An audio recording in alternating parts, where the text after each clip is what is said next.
দেখো, আজকে আমাদের আলোচনা বিষয় অবস্থান মানচিত্রে স্থানাঙ্ক জ্যামিতি। তো অবস্থান মানচিত্রে স্থানাঙ্ক জ্যামিতিতে আমরা দেখতে পাচ্ছি একটা শিক্ষা প্রতিষ্ঠানের ছবি। ভালো করে দেখো, একটা শিক্ষা প্রতিষ্ঠানের ছবি। এই প্রতিষ্ঠানের ছবিতে প্রথমে জুম করে দেখাই। প্রথমে মেইন গেটের পাশে দেখো সীমানা প্রাচীর। মেইন গেটের ডান সাইডে, মেইন গেট দিয়ে তুমি যদি ঢোকো, ডান সাইডে বাগান আছে, বাম সাইডে মাঠ আছে। আর একটু সামনে এগিয়ে গেলে ডান সাইডে একাডেমিক ভবন 2, একাডেমিক ভবন 1, এবং বাম সাইডে শহীদ মিনার, অফিস ভবন, ল্যাবরেটরি, হোস্টেল, লাইব্রেরি, এবং সর্বশেষ পিছনের গেট। এখন এই স্কুলের ছবিটা দিয়ে কি বোঝানো হচ্ছে? মনে করো তুমি কখনো স্কুলে যাও, আজ প্রথম যাও। তাহলে তুমি কারো কাছে, মনে করো হোস্টেলে তোমার কোনো ভাই আছে, তুমি ভাইকে দেখতে যাবা, তুমি হোস্টেলে যেতে চাচ্ছ। তাহলে তুমি কারোর কাছে যে স্কুল সম্পর্কে জানে তাকে জিজ্ঞাসা করবা স্কুল হোস্টেল কোথায় আছে। তাহলে সে পরিচয়টা কিভাবে দিবে? সে তো জানে স্কুলে হোস্টেল আছে, তুমিও জানো, কিন্তু তুমি একবারে জানো। কিভাবে যাবা? প্রথমে হিসাব মতে এখানে মেইন গেট দিয়ে যাবা। দেখো, এই মেইন গেট দিয়ে ঢুকে সোজা গিয়ে এইভাবে ঠিকানাটা হতে দেবে। মেইন গেট দিয়ে গিয়ে সোজা গিয়ে বাম সাইডে লাইব্রেরির পরে হচ্ছে হোস্টেল। তাহলে এই হোস্টেলটাকে আইডেন্টিফাই করতে আমাকে এখানে লাইব্রেরির হেল্প নেওয়া লাগবে। তাহলে কারোর অবস্থানের সাপেক্ষে জানা লাগছে। যেমন আমি যদি বলি আমাদের এখানে যে থানাটা আছে, থানাটা কোথায়, তাহলে হয় তুমি বলবা এখান থেকে মাইলস্টোন স্কুল পার হয়ে তারপরে একটা মসজিদ, মসজিদ পার হয়ে তারপরে হচ্ছে কি থানা। এভাবে তাহলে আমি কি এখানে মাইলস্টোন কলেজ, মসজিদ, এই যে হেল্প নিচ্ছি, তাহলে এগুলো হচ্ছে কি অবশ্যই একটা জিনিসের স্থান নির্ধারণ করতে হলে আরেকটা জিনিসের হেল্প নিচ্ছে। তো এই যখন আমরা এক ব্যাখ্যিক জিনিসের হেল্প নিচ্ছি, এগুলো তোমার হচ্ছে জ্যামিতিতে একটা আকৃতি আছে। যেমন আমরা গুগল ম্যাপ দেখেছি, গুগল ম্যাপে যে আকৃতিগুলো থাকে ঠিক এমনই থাকে। যে তুমি কোন দিকে যাবা, রাইটে যাবা, লেফটে যাবা, তুমি এক জায়গায় যেতে চাচ্ছ, এক জায়গা থেকে এক জায়গায়, মনে করো তুমি আজমপুর থেকে যাবা হচ্ছে গুলশান। তাহলে তোমাকে গুলশান লক করে দিলে কিভাবে, কোন গেটে, বাম দিকে, ডান দিকে, কিভাবে যাবা, সবকিছু কিন্তু ওখানে ঠিক করে দাও। তুমি সেভাবে কিন্তু যাও এবং গন্তব্যে পৌঁছে। এই সবকিছুই ব্যবহার করা হয়েছে তোমার হচ্ছে স্থানাঙ্ক। এখন এই চিত্রে 6.1 বলছে তুমি এই সীমানায় কি মানে স্কুল প্রতিষ্ঠান তুমি কি কি দেখতে পেয়েছো সেগুলোর নাম লিখবা। তাহলে তোমাদের কাছে যে বই আছে, বই পেন্সিল দিয়ে এই 6.1 পূরণ করো। কি কি পেয়েছো? সীমানা, মাঠ, মেইন গেট, বাগান, একাডেমিক ভবন 2, 1, পিছনের gate, library, hostel, laboratory, office ভবন, এগুলো সবগুলোই ছকে লিখছি। তারপরে এইখানে এইটুকুই, আর কোনো কাজ নেই। এবার আমরা পরের পৃষ্ঠায় যাচ্ছি। আমরা যে স্কুলটা দেখলাম সেটা তো ছবি দেখলাম, বাট এটাকে যদি আমি ছবি বাদে দেখতে চাই, ঠিক আছে, মানে হচ্ছে ডিজাইন আকারে দেখতে চাই, তাহলে দেখো এখানে বিভিন্ন বিন্দু দিয়ে আমরা যেটা হচ্ছে সাধারণত গুগল ম্যাপে দেখতে পাই, এরকম ভাবে স্ট্রিট ভিউ বা হচ্ছে স্ট্রিট ভিউ না, মানে হচ্ছে গুগল ম্যাপে তো অনেকগুলো ভিউ, একটা ভিউ আছে তোমার শুধু পয়েন্ট পয়েন্ট করে সেরকম। যে এম মানে মেইন গেট, মেইন গেটে দেখো সামনে গেলে তুমি হচ্ছে আহ কোন দিকে কিভাবে যেতে হবে এখানে একটা নির্দেশনা দেওয়া আছে। এটা হচ্ছে দেখো তোমার হচ্ছে ওটার আর কি ডিজাইন। এবার একটু নিচে আসি, কার্তেসীয় স্থানাঙ্ক পদ্ধতি খুব গুরুত্বপূর্ণ, এটা আমরা এখন শিখি। কোন প্রতিষ্ঠানের মানচিত্র তৈরি করতে হলে প্রতিষ্ঠানের ভিতরে বিভিন্ন বস্তুর অবস্থান গাণিতিকভাবে নির্ণয় করতে হয়। যেমন প্রতিষ্ঠানের যে জমি বা ভূমির উপর স্থাপিত তার পরিমাপ বা ক্ষেত্রফল কত। যেমন আমরা সাধারণত যখন বাড়ি ঘর করি, আমরা তার পরিমাণটা জানি, ক্ষেত্রফল কত, এই বাড়ির উপর, এই জায়গার উপর কতটুকু ঘর, কতটুকু পরিমাণ ঘর করা যাবে, কি মাপ যোগ, আমরা এটা পরিমাপ করি, তাই না? আর্কিটেক্ট এগুলো করে। আচ্ছা, তুমি যদি কোনো দিকে যাও বা কোনো কিছু যাও, যদি তোমাকে দিকের প্রয়োজন হয়, মনে করো তুমি ওই দিকে কখনোই যাও না, তুমি সোজা গিয়ে উত্তর দিকে, বলে না অনেক সময়, তুমি সোজা যাবে গিয়ে উত্তর দিকে, অথবা তোমার যে বাড়িতে বসবাস করো সেই বাড়ির একটা সীমানা প্রাচীর আছে, সেই সীমানা প্রাচীরের উত্তর সাইড কতটুকু দীর্ঘ, পশ্চিম সাইড কতটুকু দীর্ঘ। যখন প্রথম বাড়ি হয়েছিল তখন কিন্তু ডিজাইনাররা এটা দেখছে দক্ষিণ সাইডে কতটুকু, পূর্ব দিকে কতটুকু। যখন আমাদের কোনো প্রতিষ্ঠানে কয়টি ভবন আছে, ওই ভবনের পাশে কি আছে, ভবন কত দূরে অবস্থিত, এইসব চলাচলের পথ সোজা না বাঁকা, তারপরে বাগান গাছ খেলার মাঠ ইত্যাদি, এসব যখন গাণিতিক ভাবে পরিমাপ করি এবং তার একটা মানচিত্র তৈরি করি, তখনই আমরা হচ্ছে স্থানাঙ্ক পদ্ধতি ব্যবহার করা হয়। যেমন আমরা এই যে হোটেলের, এই স্কুলের যে দেখো বাউন্ডারিটা হিসাব করা হয়েছে, সীমানা দেওয়াল, মেইন গেট, বাগান, একাডেমিক ভবন, অফিস ভবন, শহীদ মিনার, ল্যাবরেটরি, গাছ, হোস্টেল, একাডেমিক ভবন, পিছনের গেট, তো সবগুলো কিন্তু একটা নির্দিষ্ট কোনো জায়গায় এটা মনে করো উত্তর দিক, এটা পশ্চিম দিক, এটা দক্ষিণ দিক, এইভাবে দিক হিসাব করে যখন কোনো কিছুর অবস্থান নির্ধারণ করা হবে তখন সেটা স্থানাঙ্ক যাবে। এখন কথা হলো যে স্থানাঙ্কের মাধ্যমে অবস্থান কিভাবে চিহ্নিত করবো। চলো সেখানে একটা ছবি দেখতে পাচ্ছি। দেখো, এই যে এটা হচ্ছে এক্স বরাবর, আর এটা হচ্ছে আনুভূমিক বরাবর, যেটা সেটা হচ্ছে এক্স। তোমরা কি দেখতে পাচ্ছ না? জুম করবে একটু, দেখা যায়? ইয়েস স্যার, দেখা যায়। আচ্ছা, কোনো সমস্যা হলে অবশ্যই আমাকে বলবে, ঠিক আছে? আমি তারপর জুম।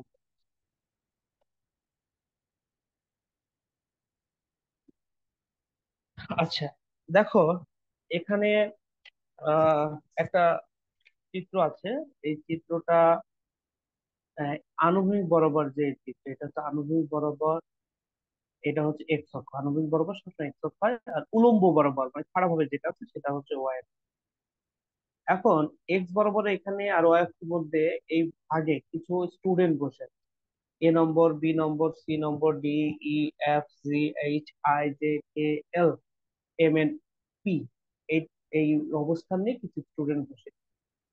এখন এ বিন এ যে স্টুডেন্টটা বসে আছে, এ কোথায় বসে আছে? আমরা যদি এটা একটু দেখতে চাই এ কোথায় বসে আছে, তাহলে দেখো, এই যে এ, শূন্য থেকে হিসাব করো, শূন্য, এক, তাই না? এক, এক্স এর দিকে এক, এবং উপরের ওয়াই এর দিকে এক ঘর, দুই ঘর।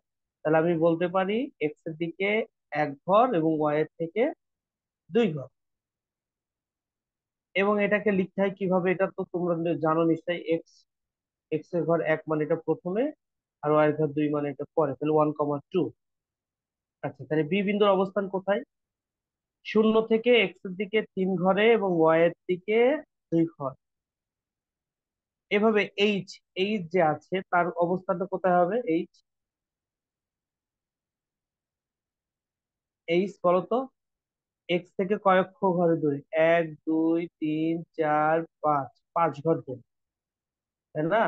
আর ওয়াই অক্ষ থেকে কত ঘর উপরে? এক, দুই, তিন, চার। তার মানে আমি এক্স, শূন্য থেকে এক্স এর দিকে পাঁচ ঘর এবং ওয়াই এর দিকে চার ঘর গেলে আমি হচ্ছে এইচ নামক এই স্টুডেন্টকে খুঁজে পাই। এইভাবে যদি আমি, আমাদের আসলে এইভাবে অভ্যন্তরীণ হিসাব নিকাশ হয়, যেটা আমরা বাহ্যিক ভাবে দেখি না, গুগল ম্যাপে বলো বা ঘরের হিসাব নিকাশ যেটা হয় এভাবে বাহ্যিক। যেমন এম, এম নামের এই বালকটির অবস্থান কোথায়? তাহলে শূন্য থেকে আমি ডান দিকে ফাইভ ঘর যেতে হবে। ফাইভ ঘর যাওয়ার পর উপরের দিকে উলম্ব বরাবর আমাকে সেভেন, সিক্স, সিক্স ঘর যেতে হবে। সিক্স ঘর গেলে আমি হচ্ছে এম বিন্দুটি যে বয় সেটি আমরা কি খুঁজে পাই। এভাবে আমরা এখানে অবস্থানটা পেয়েছি, এখানে অবস্থান। এখন কথা এখানে বলেছে যে তোমার এই ছকটায় কি করতে হবে, A B C D E F, এই সবগুলোর স্থানাঙ্ক এই ছকে বের করে লিখতে হবে। ঠিক আছে, এটা হচ্ছে লিখতে হবে এখানে। এখন কথা হলো, তোমাদের যে এটা লেখা লাগবে, আমি একটা বোর্ড চালু করি, তোমাদের জন্য সুবিধা হবে তাহলে।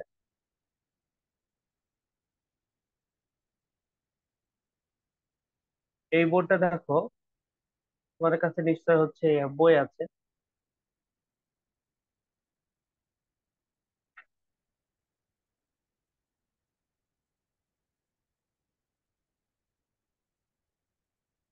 আমি তোমাদের সামনে বোর্ড নিয়ে আসি তাহলে সুবিধা হবে।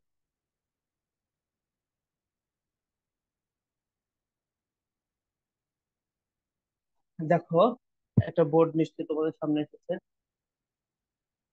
এখন আমরা কিছুক্ষণ আগে দেখলাম এ নামক যে স্টুডেন্টটা, সেটা, তোমাদের কাছে বইটা একটু হাতে নাও। শূন্য থেকে ডান দিকে এক্স এর মান এক ঘরে এবং ওয়াই এর দিকে দুই, তাই না? এটা আমরা দেখেছি। তাহলে আমরা এটাকে স্থানাঙ্ক হিসাবে কিভাবে লিখি? কথা হলো যে স্থানাঙ্ক হিসাবে আমরা এটাকে কিভাবে লিখি?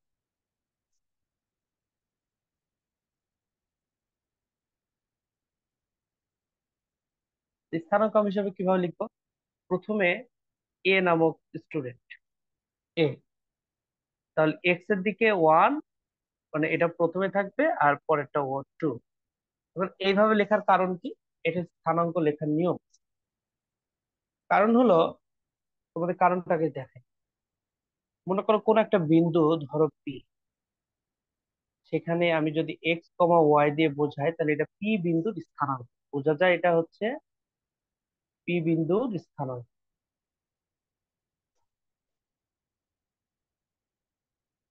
এটা আমরা বুঝবো হচ্ছে পি বিন্দুর স্থানাঙ্ক। স্থানাঙ্ক মানে এরকম আহ তোমার হচ্ছে দুইটা, চারটা, পাঁচটা, এরকম কোনো বিন্দু না, মাত্র দুইটা বিন্দু থাকবে, ঠিক আছে? যেমন হচ্ছে তোমাকে আরেকটু যদি বুঝাই, এবং স্থানাঙ্ক লেখার নিয়ম হলো প্রথমে এক্স, পরে ওয়াই, এরকম ফরম্যাটে থাকে। এক্স কে বলা হচ্ছে ভুজ, তোমরা নিশ্চয়ই এটা জানো, তাই না? এক্স কে বলা হয় ভুজ আর ওয়াই কে বলা হয় কোটি। এক্স কে ভুজ বলা হয় এবং ওয়াই কে কোটি বলা হয়। এবং একটা ব্র্যাকেট দিতে হবে, মাঝখানে কমা দিতে হবে, এটা হচ্ছে স্থানাঙ্ক লেখার নিয়ম। এরকম হতে পারে, যেমন আমরা যদি মনে করি 4, 3, তাহলে এই 4 মানে হচ্ছে ভুজ, আর এই 3 কে বলা হবে ভুজ কোটি। আর থ্রি হলো কোটি। আরে yes, আর ভুজটা হচ্ছে এক্স এর মান, আর ওয়াইটা কার মান, এই কোটিটা কার মান, এটা হচ্ছে সবসময় ওয়াই এর মান। বুঝতে পারছো? Yes sir. Yes, sir. আচ্ছা, এবার এবার আমি একটু, এই যে ভুজ কোটি কোথায় থাকবে, এখন কথা হলো স্যার আপনি তো লিখলেন ওয়ান টু, প্লাস মাইনাস যদি হয় কি হবে, দুইটা মাইনাস হলে কি হবে, মাইনাস হতে পারে কিনা। আমরা একটা আহ আঁকাই, তোমার হচ্ছে একটা সরলরেখা আঁকালাম, উপর থেকে আরেকটা সরলরেখা থেকে, হলো না বাঁকাই, আমি আবার এখন আঁকাচ্ছি, একটু খেয়াল করো। তো সরলরেখা হলো, এটার নাম হলো এক্স, এক্স সরলরেখা, মানে আনুভূমিক বরাবর সবসময় এক্স হয়, ঠিক আছে? আর উলম্ব বরাবর এটা হচ্ছে ওয়াই। এটা নাম হলো এক্স ও এক্স প্রাইম, ওয়াই ও ওয়াই প্রাইম। মানে দুইটা, একটা আনুভূমিক বরাবর সরলরেখা, একটা উলম্ব বরাবর সরলরেখা। আনুভূমিক বরাবর নাম হচ্ছে এক্স ও এক্স প্রাইম, এই যে এক্স এর মাথায় একটা ছোট দাগ, একে প্রাইম বলা হয়। ওয়াই ও ওয়াই প্রাইম, আরেকটা উলম্ব বরাবর রেখা, দুইটা রেখা ছেদ করে চলে গিয়ে চারটা ভাগ তৈরি করছে। এটাকে আমরা বলতে পারি প্রথম চতুর্ভাগ। প্রথম চতুর্ভাগ, এটা আমরা প্রথম চতুর্ভাগ। এটা হচ্ছে দ্বিতীয় চতুর্ভাগ, এটা হচ্ছে তৃতীয়, আর এটা হচ্ছে চতুর্থ। এখন প্রথম চতুর্ভাগে স্থানাঙ্ক কোন বিন্দুগুলা বসবে? যে বিন্দুর এক্স প্লাস ওয়াই প্লাস, মানে ভুজ কোটি দুইটাই ধনাত্মক, তারা প্রথম চতুর্ভাগে বসবে। বুঝতে পারছো বিষয়টা? ইয়েস। আচ্ছা, দ্বিতীয় চতুর্ভাগে এক্স এর মান মাইনাস, মানে ভুজ মাইনাস, আর কোটি হচ্ছে প্লাস, এরকম যদি কোনো বিন্দু থাকে, স্থানাঙ্ক থাকে, তাহলে তার অবস্থান হবে দ্বিতীয় চতুর্ভাগ। এবার আসো তৃতীয় চতুর্ভাগ। তৃতীয় চতুর্ভাগে ভুজ মাইনাস মানে এক্স মাইনাস কোটি মাইনাস কোটি মানে ওয়াই, দুইটাই দুইটা যদি মাইনাস হয় তাহলে এটা তৃতীয় চতুর্ভাগ। আচ্ছা এবার আসো চতুর্থ। চতুর্থ চতুর্ভাগে এক্স এর মান ধনাত্মক আর ওয়াই এর মান হচ্ছে ঋণাত্মক, এরকম কোন বিন্দু যদি থাকে, মানে এক্স বলতে ভুজ ধনাত্মক আর কোটি ঋণাত্মক যদি থাকে, তাহলে সেটাকে আমরা বলবো চতুর্থ চতুর্ভাগে।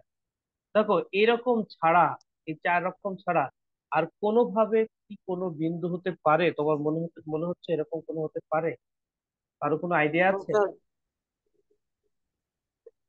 আসলে এর বাইরে আর কোনো বিন্দু হওয়ার ক্ষমতা বা সক্ষমতা নাই, বা হয় না।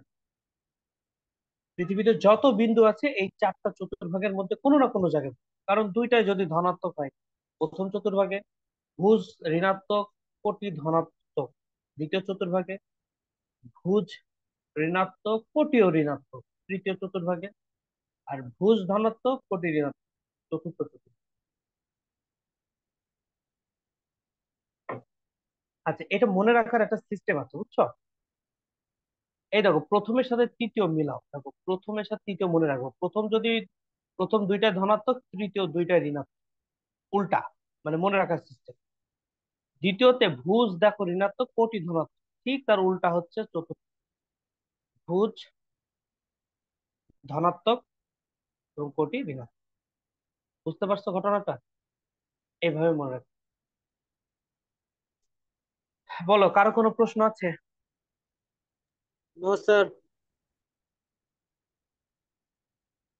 ওকে, ঠিক আছে তাহলে আমরা নেক্সটে যাই। নেক্সট কি বলছে আমরা সেটা এখন নেক্সটে যাব। তো নেক্সটে আমরা এই ছকটা নিশ্চয় পূরণ করতে পারবো। আর ভুজ কোটি কি এটা তো আমরা শিখলাম। প্রথমটা হচ্ছে ভুজ, পরেরটা কোটি, এটা মোটামুটি আমরা শিখে গেছি। এবার আমি তোমাদের আরেকটি স্কিল শেয়ার করি, বইটা 6.2 ছক। ছক হচ্ছে 6.2।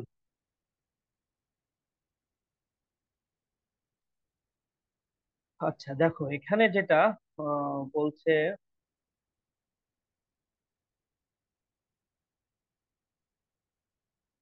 এখানে একটা স্থানাঙ্ক মানে দেওয়া আছে, আমি কিছুক্ষণ আগে তোমাদের আগে দেখালাম, এক্স ও এক্স প্রাইম, ওয়াই ও ওয়াই প্রাইম। এই ছক 6.2 আমাদের এখন পূরণ। সবাই হাতে বই নাও, আমি যেভাবে বলতেছি সেভাবে। স্যার দেখো পেজ কত? পেজ হচ্ছে, পেজ নাম্বার, পেজ বলছি, পেজ নম্বর হচ্ছে 130।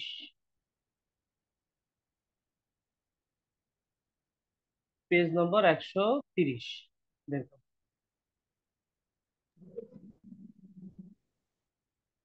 okay, এখন এখানে খেয়াল করো, এখানে কে বিন্দুর অবস্থানটা বলে দিয়েছে, একটা করে দিয়েছে। দেখো কে, কে কোথায়? এই যে কে, কে হচ্ছে দেখো শূন্য থেকে বাম সাইডে, শূন্য থেকে বাম সাইডে এক্স এর মান যদি বাম সাইডে হয় তাহলে ঋণাত্মক হয়, মনে রাখো। শূন্য থেকে বাম সাইডে কে কত ঘর পর অবস্থিত? 1 2 3 4 5 6 7 8। তার মানে এক্স এর মান হচ্ছে -8, এই তো। এক্স এর মান -8 মানে হচ্ছে ভুজ -8। আর উপরের দিকে গেলে ধনাত্মক, ওটা ওয়াই এর মান, ওয়াই এর ঘর, ওয়াই এর মান কত? 1। তার মানে কোটি হচ্ছে 1। তাহলে স্থানাঙ্ক আমরা এভাবে লিখবো, কে ব্র্যাকেট -8, 1 করে দেওয়া আছে 6.2। তোমরা একটু চিত্রটা খেয়াল করো, দেখো এক্স এর ডান দিকে 1 2 3 4 5 6 7 8 9 10 সব ধনাত্মক, প্লাস কিছু নাই মানে প্লাস। বাম সাইডে দেখো -1 -2 -3 -4 এভাবে -10, তার মানে বাম সাইডে কি? ঋণাত্মক। সবসময় মনে রাখবা এক্স এর ডান সাইডে ধনাত্মক, বাম সাইডে ঋণাত্মক, বা খাতায় লিখে নাও, এটা খুব গুরুত্বপূর্ণ কথা। এটা যদি না শিখতে পারো তাহলে এই অধ্যায়ে এটা মেন জিনিস, বেসিক। অনেক কাজে লাগবে। স্যার শূন্য সি থেকে দেখো, হলো হ্যাঁ সি আমরা বের করবো, আগে একটু এটা দেখে নিই। শূন্য থেকে উপরের দিকে যখন আমরা যাব তখন সবগুলো ধনাত্মক, আর শূন্য থেকে নিচের দিকে ওয়াই মান সবগুলো ঋণাত্মক। এবার বলো সির মান কত হবে, তোমাদের মধ্যে কেউ একজন বলো সির মান। 3। দেখো সি হচ্ছে ডান দিকে, তাহলে সি শূন্য থেকে 1 2 3 4 আর 5, 4 আর 5-এর মাঝখানে না, দেখে মনে হচ্ছে। Yes sir. দেখো 4-এও নয় 5-এও নয়, 4 আর 5-এর মাঝখানে, তাহলে আমরা 4.5 বলতে পারি। তাহলে ভুজ হচ্ছে 4.5, লিখে ভালো। ভুজ হচ্ছে 4.5, তাই না? 4.5। আচ্ছা এখন এটা হলো ভুজ 4.5। আর কোটি কত হবে? কোটি দেখো 4.5 উপরে গুণ, 1 2, 2 না 3ও না, তাহলে 2.5 বলতে পারি। এটা তুমি একটা আনুমানিক ধরে নিবা 0.5। তুমি যদি বলো স্যার আমার কাছে 2.6 মনে হচ্ছে, কোনো ব্যাপার না, মানে একটু কম বেশি হতে পারে, এটা তোমার ধারণা। ঠিক আছে,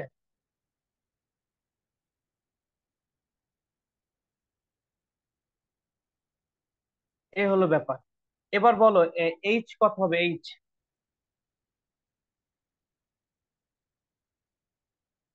কেউ একজন বলো।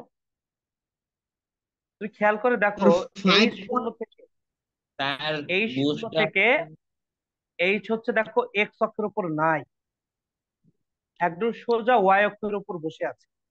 তার মানে এইচ এর এক্স এর কোনো মান নেই, এই জন্য এইচ এর ভুজ হচ্ছে জিরো। শূন্য। শূন্য, ভেরি গুড, জিরো। তাহলে তোমরা এইচ এর এই ভুজ জিরো লেখো। এখন কোটি, কোটি মানে তো ওয়াই এর মান, এটা টু ওয়াই এর হচ্ছে উপরে ফাইভ আছে। Point minus minus five. 5.5, হ্যাঁ ভেরি গুড, -5.5। তাহলে তোমরা এটা কোটিতে লিখো -5.5, এবং স্থানাঙ্ক লিখবা এইচ ব্র্যাকেট দিয়ে 0, -8.5.5। তো কে একজন বলো তো এন এর পরিচয়টা, এন এর ভুজ কত হবে? N,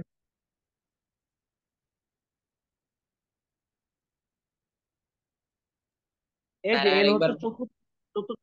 N sir N six N এর কত হবে? ফাইভ হলো এন ভুল। চতুর্থ ঘরে আছে, হবে এন এর ফাইভ ভুজ কত পয়েন্ট হবে বলো? 5.5। 5। Very good, 5.5। এটা চিহ্ন কিন্তু 5.5 হবে, প্লাস হবে, কারণ এটা ডান দিকে। এবং ওয়াই এর মান কত হবে বলো তো? -7। 7। একদম 7 বলা যাবে না, একদম 7 বলা যাবে না, 7 থেকে একটু দূরে আছে, 7ও না। 7। ও 7-এর উপরে আছে, হ্যাঁ 7-এর উপরে আছে, ঠিক আছে। এটা 7-ই বলতে হবে, 7 উপরে আছে। তাহলে -7 বলতে হবে, ঠিক আছে, এটা কিন্তু -7, কারণ 7 রেখার উপর অবস্থিত। আচ্ছা পিটা তো করে দেওয়াই আছে। এম, এম বলো, এম হচ্ছে দেখো, 6.5 এম স্যার। হচ্ছে, হ্যাঁ 6, এক্স এর মান মানে ভুজ 6.5, বাট স্যার ওয়াই এর কোনো মান নেই দেখো, তাহলে ওয়াই এর মান কি? শূন্য, কারণ এটা ওয়াই অক্ষের উপরেও যায়নি নিচেও যায়নি, তো ওয়াই এর মান হচ্ছে শূন্য।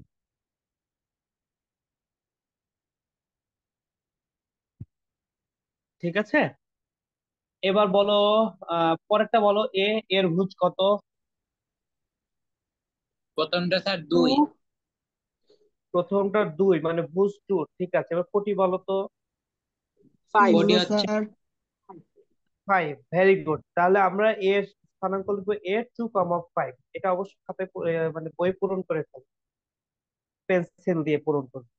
বির স্থানাঙ্ক কথা বলো তো, বি। তার বুস্ট 4। 7 ভূত আর 4 হচ্ছে কোটি। স্যার 7। 4 কোটি। 7 হচ্ছে ভুজ, আর 4 কোটি, আর তাহলে কোটি তোমরা হচ্ছে স্যার স্থানাঙ্ক লিখবা। ভুজ হচ্ছে 7, ভুজ বি। এই যে শূন্য থেকে ডান দিকে 7 ঘর যাওয়ার পরে এটা হচ্ছে এক্স এর মান, ভুজ।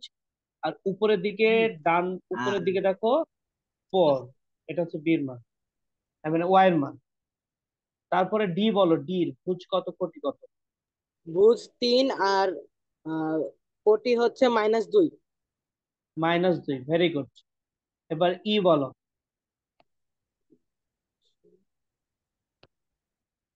তার বুস্ট 4.5। স্যার -3.5 মাই ওয়াই আর আর না y না হচ্ছে না, 4.5। ওয়াই হচ্ছে -3.5, বাট ভুজ বলো, ভুজ কি? ভুজ হলো 4.5 স্যার স্যার। 4.5। 4.5, ভুজ হচ্ছে 4.5। দেখো 4 আর 5 এর মাঝামাঝি একটা পজিশনে আছে। আচ্ছা, এবার গেল, যাওয়ার পরে এবার বল এফ। স্যার বুঝ বুধ 1। এবং 1 আর হচ্ছে -3 1। কোটি। হ্যাঁ, কোটি হচ্ছে -3, ভেরি গুড। এবার জি বলো, জি। জি হচ্ছে তৃতীয় চতুর্ভাগে তো আছে, হচ্ছে একটাই আছে। বুধ আর কোটি হচ্ছে ঠিক। -6। না না, স্যার -6, -6 মাইনাস -6 -6 -6। -6, very good. মানে ভুজও -6, কোটিও -6। এবার আই বলো, আই। আই হচ্ছে এক্স অক্ষের উপরে অবস্থিত, বাম সাইডে। তাহলে ভুজ কত? বুধ 0 আর কোটি হচ্ছে না না, ও ভুজ না, তো শূন্য বুধ না। -6 আর কোটি 0। ভেরি গুড, ভুজ হচ্ছে প্রথমটা, এক্স এর মানটা। তাহলে x-6, এটা হচ্ছে ভুজ। আর এটা ওয়াই এর উপরেও নাই, নিচেও নাই, তাহলে ওয়াই এর মান নাই, ওয়াই ইকুয়াল টু 0, তার মানে কোটি 0। আই এবার গেল, জে বলো, জে। জে হচ্ছে দ্বিতীয় চতুর্ভাগে আছে। স্যার এটা হলো y হলো x আর ভুজ হলো মানে উম, কোটি কত? কোটি কোটি কি বললা? বুধ এটা ভুজ কি -6 বললা? ভুজ আর কোটি হচ্ছে 6। মাইনাস -6, ভুজ হচ্ছে -6। দেখো বাম সাইডে -6 কোটি এক্স এর হলো মান পড়ছে। 6। হ্যাঁ, এই যে -6, এটা হচ্ছে ভুজ। আর উপরে যদি যাও, এটা হচ্ছে কত? 7 হচ্ছে 6, মানে 6, এটা হচ্ছে ওয়াই এর মান। তাহলে ভুজ হচ্ছে -6 আর কোটি হচ্ছে 6। এটা গেল হচ্ছে জে। লাস্ট ওয়ান, এল। এল বলো। ভুজ হলো 0 আর কোটি হলো 7.5। 7 পয়েন্ট তো কোটি বলা হচ্ছে যাবে না, এটা 7। 7-এ আছে। উপরে না, 7-এর উপরেও নাই, নিচেও নাই, খেয়াল করে দেখো একটু। আমার বউর দেখো মতো 7-এই মাঝখানে। আছে। না, এটা 7-এই আছে, 6, 7, 8, 7-এ আছে। তুমি একটু ভালো করে খেয়াল করো, দেখো এক্স এর মান 0, মানে ভুজ এখানে নাই, কোটি হচ্ছে 7। বুঝতে পারছো ফাতোয়াদ? Yes sir. হ্যাঁ, তাহলে তোমরা সবাই বুঝছো। আর 5 মিনিট আছে। তাহলে আমরা এখানে একটা লাইন দেখলাম, খেয়াল করে দেখো। এই লাইনটা খুবই গুরুত্বপূর্ণ, দাগায় নাও।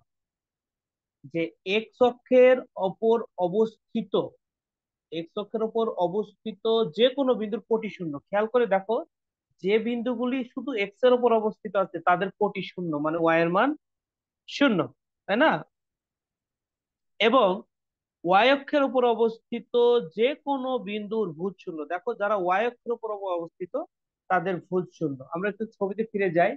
দেখো, আই, বাম সাইডে যে আই আছে, আই এর হচ্ছে ভুজ -6, এর কোনো কোটি নাই, কোটি কিন্তু ওয়াই এর মান শূন্য, কারণ এটা এক্স অক্ষের উপর অবস্থিত।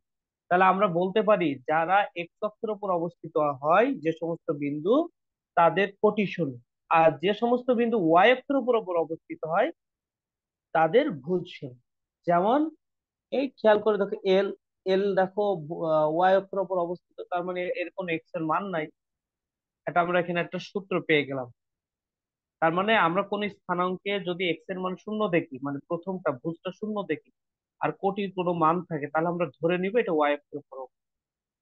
আবার কোন স্থানাঙ্কে যদি এক্স এর মান আছে, মানে ভুজের মান আছে কিন্তু কোটির কোনো মান নেই, মানে কোটির ঘরের শূন্য, তাহলে বুঝে নিব সেটা তোমার হচ্ছে এক্স অক্ষের উপর অবস্থিত। এই আজকের লেসনে আমাদের এইটাই শেখার মূল উদ্দেশ্য ছিল। আমাদের আর মিটিং বেশিক্ষণ হবে সম্ভব না, কোচিংটা 3 মিনিট আছে আর। তো তোমাদের নেক্সট আর কোচিং এ আবার জয়েন করো। হ্যাঁ বলো, কারো কোনো প্রশ্ন আছে? আর স্কুল খোলার সম্ভাবনা কত? স্কুল খোলার সম্ভাবনা ধরা যাচ্ছে আগামী রবিবার থেকে সম্ভাবনা আছে, যেহেতু প্রাথমিক খুলে দিয়েছে। তোমাদের খুব দ্রুত খুলে দিবে ইনশাল্লাহ। আশা করছি রবিবারে খুলবে, এরকম একটা শোনা যাচ্ছে, এখন শিওর না, তারপর আমরা অপেক্ষা। হ্যাঁ বলো। স্যার কারিকুলাম কিছু আছে? এটাও এখনো ধোঁয়াশা, এখনো কিছু জানা যায়নি এ বিষয়ে। আমাদের অফিসিয়ালি কিছুই জানি না এখন। অপেক্ষা ছাড়া আর কিছুই করার নেই, স্কুলটা খুললে আমরা জানবো। হ্যাঁ, তাহলে হচ্ছে তোমরা ভালো থেকো, আল্লাহ হাফেজ। আবার নেক্সট দেখা হবে ইনশাল্লাহ। পুরো জয়েন করার চেষ্টা করো। আসসালামু আলাইকুম স্যার। আসসালামু ওয়ালাইকুম আলাইকুম স্যার। ওয়ালাইকুম আসসালাম।